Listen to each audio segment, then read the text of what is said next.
संदीप ने अपनी माँ के कहने पर गांव में शादी कर ली थी। लड़की का नाम था सुनीता।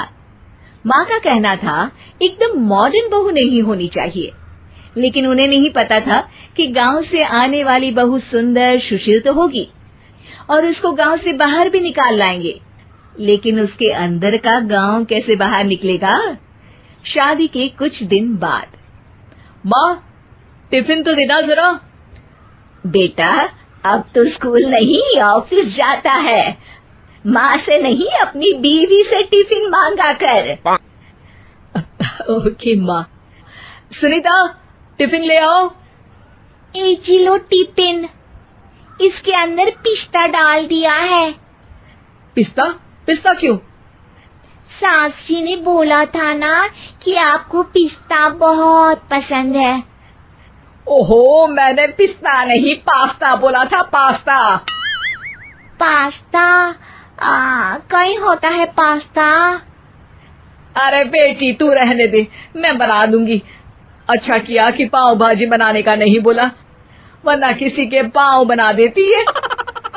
सुनीता को बुरा लगता है, लेकिन उसकी नादान हरकतें कम नहीं होती।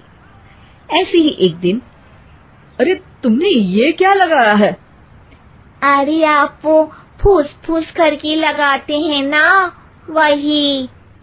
डियो? का दियो? किसको दियो? अरे वही ना जिससे खुशबू आती है। हाँ हाँ सही पकड़े हैं। अच्छा लेकर तो आना। कौन सा डियो लगाया तुमने? अभी लेकर आते हैं जी। संदीप की बात मानकर सुनीता अंदर से खुशबू वाला फुसफुस लेकर आती है। ओएमजी! ओएमजी मतलब ओ माय गणेश ना। अरे ओएमजी छोड़ो, और ये खुशबू वाला फुसफुस की बात कर रही थी तुम? हाँ इसी की, फिर से सही पकड़े हैं। अरे देवी, लेकिन आप सही नहीं पकड़े हैं, ये डियो नहीं है। डियो नहीं है तो क्या लियो है? अरे ये रूम फ्रेशनर है, जिसको कमरे में छिड़कते हैं, खुद पर नहीं। कोई बात नहीं, माँ कहती थी आत्मा किराएदार है, शरीर एक किराए का कर्म। हम शरीर पे ये डाल लिए तो क्या फर्क पड़ जाएगा।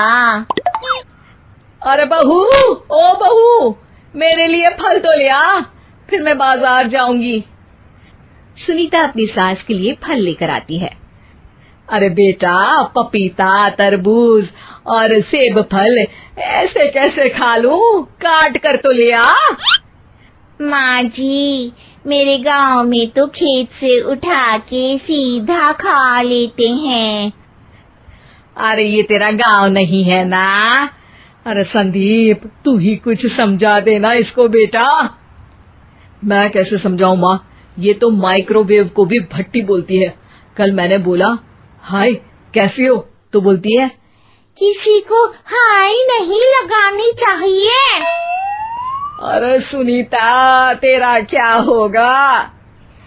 अभी तो कैसे बताऊं माँ जी, अभी हम कुछ करेंगे फिर पता चलेगा क्या होगा, लड़का या लड़की।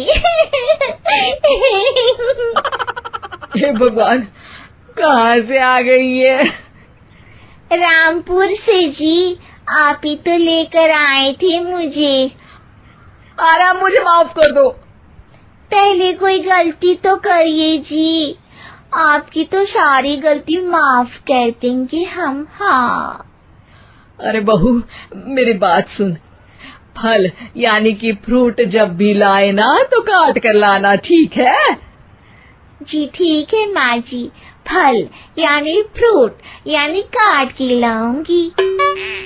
सुनीता रोज ही कोई ऐसी हरकत कर देती जिसकी वजह से उसे घर में दो बातें सुननी पड़ती। एक दिन, माँ मेरे बॉस घर पर आने वाले हैं शाम को, उनका बर्थडे है, फैमिली साथ नहीं रहती उनके, तो यही पार्टी कर लेंगे। उनको अच्छा लगा तो शायद मेरा प्रमोशन भी हो जाएगा। मैं ना फ्रूट केक लाकर फ्रिज में रख दूंगी और तेरे साथ आज खाना मैं बनाऊंगी, ताकि जब साहब आए तो खाने में कोई गड़बड़ ना हो। शाम को जब सारी तैयारियां हो जाती है, संदीप के साथ बड़े साहब भी घर आते हैं। फ्रूट केक तो ले आना बहू, फिर खाना खाएंगे। अरे इस सब की क्या जरूरत थी, आपने बुलाया वही काफी है। सर, आपका परिवार शहर में नहीं है तो हम ही आपके परिवार जैसे हैं सर। इतने में ही सुनीता फ्रूट केक लेकर आती है और बड़े साहब की टेबल पर रख देती है, और जैसे ही केक के ऊपर का बॉक्स हटाती है, ओह, ये क्या है? केक तो कटा हुआ है।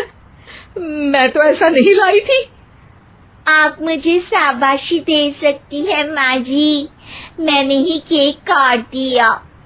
आपने कहा था ना, फल यानी फ्रूट यानी हमेशा काट के लाना, तो फ्रूट केक भी तो फ्रूट ही है ना, तो मैंने पहले ही काट लिया। हूँ ना मैं समझदार। अरे बहू, ये क्या किया? केक हमेशा वही काटता है जिसका जन्मदिन होता है। तुझे एक बात भी समझ नहीं आती, एक नंबर की बेवकूफ है। पूरा माहौल बिगड़ चुका था। संदीप को लगने लगा था कि साहब उसे प्रमोशन तो दूर की बात है, कहीं डिमोशन ना दे दे, लेकिन साहब बीच में ही बोल पड़ते हैं। अरे कोई बात नहीं, ये इनकी बेवकूफी नहीं है, इनका भोलापन है। बेटा आप कहाँ से हो? रामपुर गांव से। अरे वाह, गांव से? फिर तो आपके गांव में ताजे फल और सब्जियां मिलते होंगे। हाँ, सही पकड़े हैं। हम तो काटते भी नहीं, सीधा खा लेते हैं। मैं ना एक बार तुम्हारे गांव घूमने जरूर चलूंगा। क्यों संदीप, ले चलोगे ना? मुझे गांव घूमना बहुत पसंद है।